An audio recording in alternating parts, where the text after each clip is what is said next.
It's the Bergie and Booker show. He's Bergie, I'm Booker, and we're going to talk about some unique things that the NFL is doing right now in the state of Florida. But before we get to that, let's talk about the state of Florida, because I woke up, it was 37 degrees where I woke up this morning. How about you? Yeah, I didn't have that issue, Book. I think I put a light coat on this morning to drive the two little to school because it was hovering in that 68, 70-degree weather at Not 7 too shabby. at 7 a.m. As you can tell, I'm not anticipating rain right now this afternoon. Or snow? Who Or shovels snow. the No. who shovels the driveway at the Bergstrom house? Well, it used to be a combination of myself, and then as the kids got a little older, they would help. How about this winter? Who shoveled? Yeah, the Bergstrom driveway hasn't been shoveled for at least 5 years. So there was one year, the first year we moved south, they did get snow in South Carolina, but since then I haven't seen snow other than a few trips up to the State College area in early April. But of course, there's snow in central Pennsylvania in early April. You got to love that. Let's get right into the NFL stuff. You've come across this incredible initiative that they have, and they are really having an international players pathway, which you explained to me. You did it way better than I did, but it's something that I love where their mindset is. So it's the combine this week. So obviously everybody's mind's on the underwear Olympics, and guys like Richardson from Florida are blowing people off the charts. I went to most of the home football games the last couple of years for Florida. The kid is an incredible athlete, but I didn't see a lot of accuracy. So is the NFL completely getting like the NBA and just going to draft on the ceiling? Maybe they are, but that's the traditional path of an NFL player in high school football, college football. Get drafted, make a team, don't get drafted, become a free agent, make a team. And I never heard of this, but I've come across a program called the International Players Pathway for the NFL. And how I came across it is about in November, I had the opportunity, because my good friend Chad Wiesling and Black Label Sports represents Josh Jacobs of the the Las Vegas Raiders. Of the Las Vegas Raiders. And they were in town in between a game in New Orleans and Jacksonville, staying in the Sarasota area. So I went out fishing with Josh, a guy by the name of Sam Webb, who's a D-back, and Jacob Johnson. Okay. 3 different paths to the NFL. Josh, first-round draft pick out of Alabama, national champion, runner-up a couple times. Sam, a Division II undrafted free agent who made the team. And Jacob, who, while he did play college football at Tennessee, is from Germany and lived over in Germany until I believe he was 16 or 17 years old. And I got to know them a little bit. And this past weekend on Sunday, I got the opportunity to meet some other international players. I went out fishing with Jacob and Marlon and a guy by the name of Roy. And Roy's a big boy. You can see the picture there. Roy's 6'9", 320, and he's from Nigeria. He's a big boy. And Hector's from Mexico. So these guys are in this program of the International Player Pathway. And it's a neat situation. These guys are brought in from other countries, and they went to whatever country they were in this year, and they went to a combine over in the UK. And if they got through that combine, they were then chosen to come over here and get into a program. Some of them were in the program last year and are repeating it. But some of these guys they're brand new to this country, and they're playing in a program that's at IMG over here for 10 weeks. And they're training, they're playing football, and they're doing all of this with the hopes that an NFL team will come and see them this March. And they'll get an opportunity to put them on their team. The NFL will allocate these international players to an NFL team. Interesting to hear that. I had a couple of questions. One, how good are they at fishing? How well did they do on the fishing trip? They reel some in? Yes. So Jacob This is the second time I've gone with him. The first time he could not cast, and he caught a few, but we had to help him out with the casting. And you can see this picture. Cobb's a big boy, and when you're helping out a guy like that casting, and he's got his shirt off and he's flexing and he's doing all his fun stuff. A great personality. He's a great follow on Instagram, a great creator. He does a lot of stuff in German. I have to ask him to translate. Das is good. And Big Roy, getting on a boat with these five guys and myself and the captain. When Roy shifted, the boat shifted, and we got a couple pictures. I'll show you Roy catching some fish, and the fish are a lot bigger if you and I are holding them up compared to Roy holding them up, or Hector or Marlon. So they did a pretty good job fishing. The other question I had for you, and more of a statement, is I'd love to see these guys. They wanted to explore a potential option and take sports out of the equation. Maybe it's an employer for a 25-year-old, or it's a job switch for a 45-year-old. They wanted to explore an option that might exist for them. Now, for them, the golden goose is they might play in the NFL. But the fact that they had the courage to say, you know what, I might fail at this. I might not be chosen, but they still went and explored the option. And now it's taken them all the way to, a 10-week program where they're basically not learning how to play football. They're learning how to be an NFL player, which is 90% playing good football, but it's also 10%. Can you do this? What it all encompasses. And it's the international players pathway. That's a fabulous amount of courage by these young men. So since 2017, they've had 26 players enter this and be allocated to NFL teams. 16 players have made NFL rosters of those 26, and 3 of them are on the current 53-man roster for these teams. So these guys are good enough for teams to put them on the 53-man roster. And no league is more cutthroat than the NFL. They're not putting anybody on a roster as a feel-good story. You have to be able to perform. You have to be able to play, and you have to be able to help the team. And tell us about the roster scenario for how one of these guys would actually get to make it happen, because the NFL does help. So here's what's really cool about the program. If they get allocated to a team, and that team only can take 90 players in the preseason, they can take 91. The young man playing the international player is now the 91th player, but does not count against the 90-man roster. The same is said if he makes the practice squad. So if he makes the practice squad, that team gets an additional practice squad player. And they can be in this program for 3 years as a practice player. Now, they can be signed at any time and make the 53-man roster, and that is the goal, to get as many of them as they can.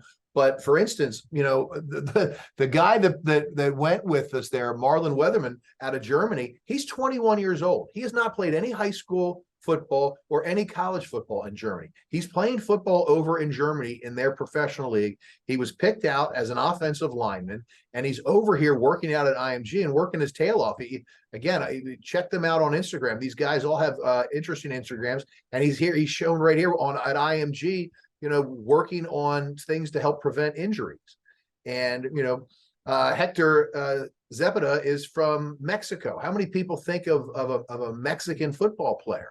And it's the same thing. He's another offensive lineman, and they're finding these guys. And offensive linemen aren't like they were when I was playing, and they've changed a lot. They're not just big, huge guys now. These guys are pretty athletic, and they're still big, but they're not. The days of the big sloppy guys are kind of over. The big slobber knockers that John Madden used to love in circle, and they'd have snot coming out, or they'd have dirt all over their jersey. What was really nice about fishing with them is when they said, "Hey, let's get the big guys to this side or even it out." No one was talking about me. No one was looking at me. No, they were calling each other. Once. Yeah. For once. When Cobb said, "Hey, fat guys in the back," he wasn't talking about me. So I kind of, the picture of all of us is one of those things I'll show people around here. And it always happens. People are like, "Oh, I thought you were big." I said, "No, I'm nowhere near what these guys are." Yeah. But for these guys to be able to come over here, and let's take Roy for instance. Roy played with the Giants, and I'm not going to even try to pronounce his last name because he's Nigerian. but he was found by Usi Amanora, or however I messed that name up, but he played for the Giants for years. And he goes over to Africa and he finds these guys and he has this program. He was there playing basketball. And the Giants have done a lot of great stories about it. He's playing basketball, but he's a big guy. He told me that he got his wide frame from his dad and his height from his mom. And I said, oh, okay, well, how big were they? And he said both of them were about 6'1". So he's 6'9". And big. So he gets found out. He looks like it. He's obviously got great feet and great hands because they don't play football over there, but what they do play is soccer, and they do play basketball. And so you got to move your feet. And he went from a combine in Africa to a combine over in the UK to making it over here and being on the Giants, practice squad last year. And now he's working his tail off at IMG, trying to make it long term in the NFL. It's a great blessing to have that 6'9" frame. I'll tell you that much. Something I'm not perfectly familiar with. Well, and Jakob is a great example. He played for the Patriots and made the active roster, then got injured, and then was out for Las Vegas last year. And, you can look this stuff up, so I'm not, telling tales out of school.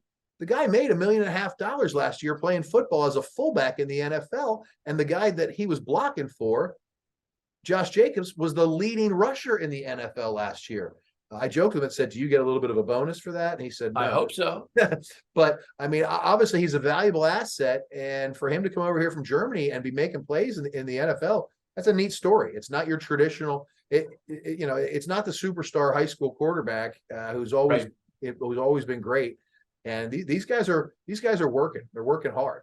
And, the facilities at IMG are second to none. I know people that play all sorts of sports at IMG, and I ask them about when they go to college, and 9 out of 10 of them say my facilities at IMG were better than our college facilities. Yeah, they do have a good rig over there. My question back to the guy who made $1.5 million last year: did he chip in for gas money for the fishing? Well, let me tell you something. He paid for the fishing trip. Oh, there you go. He called me and asked me to book it for him, and then he paid for it. And I put it all together. And on Sunday morning, I told him I would meet him and just introduce him to Captain Andy of Real Tight Fishers, Real Tight Fishing here in on Siesta Key. And Captain Andy's awesome. I've used him a bunch of times. But I was just going to go down and kind of introduce everybody. And he calls me at 7:45. We're taking off at 8. He says, "You're joining us, right?" And I said, "Yeah, sure. I mean, I'll take it." But when we went out the first time, and it was a bunch of us. It was I got the fish. Let's just put it that way. I got to keep all the fish. So this time these guys took it back, and they went to IMG with the fish. So I think it would have been funny to be sitting around Saturday night at IMG with these guys blackening and grilling fresh fish that they just caught. I don't know about them with that. I don't know about anybody with a fillet knife, and myself included. Captain Andy does it all for you. Oh, okay. You catch the fish. And the picture, you catch the fish. Now all we did was catch trout on Sunday, because we weren't going far off. Some of these guys, if you don't want to see, if they can't see land, they're not real happy. Right. It wasn't a finless brown trout, was it? No, it wasn't a finless brown trout. Beautiful coloring, great trout. But we get out and we don't go far when we went off the first trip with these guys a little bit farther. Some of these guys weren't real big on going very far. So we got out and the water's crystal clear where we're fishing. And Roy says, I can't swim. And I said, well, Roy, if you fall over, don't start going crazy. Just stand up. You're 6'9", 320 pounds, and we're fishing in 4 to 6 feet of water, catching the fish. So put your feet down. Just stand up, big boy. That's all I said. So I think once he could see the bottom, he was okay with it. I'm planning a tuna trip, probably not with these guys. You're more than welcome to join. We'll do it. We only have to go, 8-9 miles off the Gulf, and there you grab tuna and sharks and everything else. That beats 60 miles. Just for the record, I mean, a lot of people love being on boats for a long, long time. Trucking 60 miles out and then 60 miles back. I've done it a couple times. I'm good. Don't need the 60-mile trip. So thank you. The other thing, I'm not doing that. Back to the NFL player combine that just wrapped up. Yep. The offensive lineman who ran the 40-yard dash and completely blew up at the finish line, was grabbing his leg, his hamstring, his Achilles, just you got to feel for those guys. When does an offensive lineman in the NFL sprint dead straight 40 yards? Not unless the running back broke along when he's trying to get the camera view. I don't. You hear the old school coaches who talk about the underwear Olympics, and that you can. The film tells you everything you need to know about a football player. Now, can you see his speed? Can you see his vertical? Can you see that type of stuff? Yeah, that's all great. I've heard some coaches, and I still know some guys that are in the NFL or scout in the NFL and that type of thing.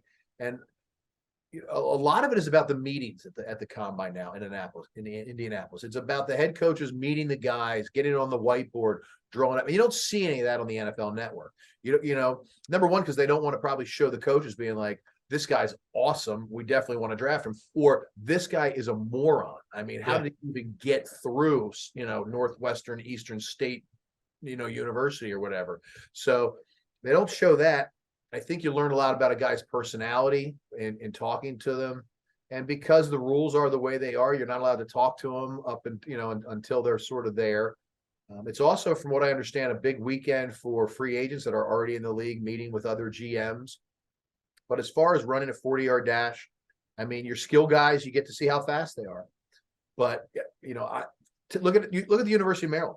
They had a bunch of guys put up incredible numbers, like great 40-yard dashes, great vertical, great broad jumps. You know where my head goes? Can they make a play? Why was our record what it was? Yeah. If we're going to have 6 guys drafted, why don't we win more games? Yeah. Can they help me win? Well, and he's doing better. Loxley's getting better every year. But back in the old days when Miami would have 13 guys drafted, they were always 10-win seasons. But now some of these guys, you're going to get a diamond in the rough. Yeah, I saw an offensive lineman ran a 4.54, and that's absolutely incredible. And vertical jump 37 inches or something nuts like that. That's a big dude, and he's a really good athlete. But there's a lot more to offense. Is he tough? Can he, can he handle the rush? So it's sitting there in your underwear with your arms out and guys looking at you and doing all that stuff. But it's the way they've always done it. So I guess if it ain't broke, they're obviously happy. I think you finished that by saying, if it ain't broke, make us keep watching it. Yeah. And people watch it. I mean, I did not watch any of it right now, but I have in the years past. But I know people who will watch that because the only thing they care about is football. And this is what is going on in football season right now. Unless you're my good friend Jeff Powers, who just drove from State College, Pennsylvania to Washington, D.C. to be part of the world's largest beer snake line at the XFL game in D.C. this past weekend. The world's largest what? Beer funnel. He sent me a picture. I'll put it up here of them drinking beer throughout the stadium. So the XFL is playing right now. What do you think about that? I've watched, and my wife Tanya and I said to her, we have to watch 10 plays so that I can say I've watched some. One of the things I love what they're doing is they let you hear the offensive coordinator call the play to the quarterback. Like, you're in on that communication. And in one instance, one of the receivers, I guess, was back returning a punt, and they broke out, they downed him. He took a hard hit. And the team comes out for offense, and he's in the huddle, and the offensive coordinator says, check on, Timmy, make sure he's okay. Right. Because you could see he was, not wobbly or anything. Like, he wasn't that. But he just said, check on him, which I thought was interesting. And then, you hear that throughout the game. I think it's kind of cool. But, I only have so much bandwidth. So I can't, like, the Seattle Sea Dragons is a team. So that's all I can name. Here's one of my things that I think it might work this time. And it probably won't because it never has before. But one of the reasons I think it might work is I think really good coaches are tired of the bullshit in college. I think they're tired of dealing with recruits. I think they're tired of dealing with the NIL. I think they're tired of dealing with all that stuff. Bob Stoops is coaching, and guess what? He's going to coach what, 12, 13, 14 weeks. All right. He's all, you know, you hear all these guys, all these old school guys who, you know, aren't that old anymore. You know, they're in their 50s. Like, I just want to coach ball. I just want to coach ball. I don't want to, I don't want to visit with academic advisors. I don't want to visit with, you know, the nutrition. Police. Yeah, I don't want to visit with the police. I don't want to visit with, I don't want to have to deal with this guy's NIL and this guy's NIL. And I don't want to have to deal with the handlers that come with some of these guys that go to some of these schools. I don't have to deal with the uncles or the dads. I think you're going to get good coaches in their 50s to 60s who still can coach and still know a lot about football, and they just want to coach football. And, you know, if the money's right, it's not a bad gig for this short amount of time it is, because you're getting everybody's, you know, throwaways. I mean, guys, right. Very few guys are choosing the NFL, I mean, the XFL over the NFL, unless you're, you know, what the old Alabama quarterback, he decided he's going to play. AJ McCarron. Yeah, he decided he's going to play because he has little kids and he wants his kids to watch him play, which is great. AJ McCarron has made money in the NFL. Okay. He'll never buy a beer in Tuscaloosa, Alabama again. And if you've ever seen his wife, just ask Brett Musburger. She's not too bad to look at. So he's doing okay. So he made a decision what's good for him, and he doesn't have to, you know, do the rigors of the NFL. He can afford to take the XFL as a fun league, and he'll probably be broadcasting, you know, as soon as his playing days are done. Sure. Most guys are trying to get to the NFL, and they're going to scrap their way through the XFL to try to do it. Right. And the other thing I'll tell you, if you watch a bunch of XFL games, 90% of the plays are passing plays. So it has that allure of what's going to happen on this one. You know, it might be a strict sack for a touchdown. It might be a bomb. You've got a whole bunch of people in this country who are skill guys. That's why 1AA is always such a high scoring games, those football games, because there's a whole lot of guys that can run, that can catch, and that, you know, are deep. There's only a handful of actual guys that can play offense and defensive line in the NFL. And you see in the NFL, you see bad lines that are actually on the 32 team NFL. Hold on, let me interrupt you for a second. Can you see that? Robert Kraft. It says Robert Kraft is calling me right now. I think he's gonna have to leave it. I'll text him back. Right? Can I call you later? Is he calling you from the massage parlor?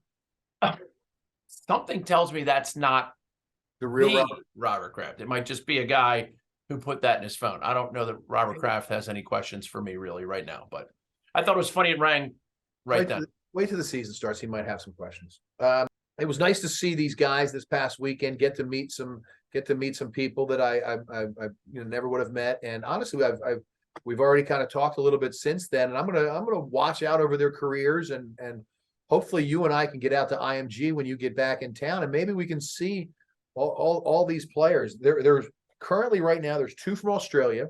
There's 1 from Germany, Marlon, who I was out with, and 1 from Mexico, and then 1 from New Zealand, and 6 from Nigeria. And when I was talking to Roy, they are the NFL is looking at Nigeria and looking at some of these countries pretty heavily. These guys are big, they're strong, they're athletic, and, you know, not to get into a big conversation, a lot of them are well educated. They speak several different languages.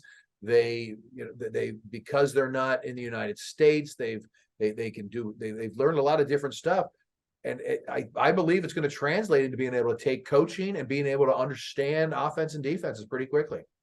It'll be interesting because you have, you know, Christian Okoye is the famous Nigerian nightmare that jumps out. You know, obviously showing my age a little bit, but it is something that we will definitely be able to track that and the impact of what's going to happen with Deion Sanders and Coach Prime at Colorado. He's Bergie. I'm Booker. We do what we do. We do it pretty well. Cheers, buddy. Have fun up there in the cold weather this weekend. I'm bundling up every chance I get.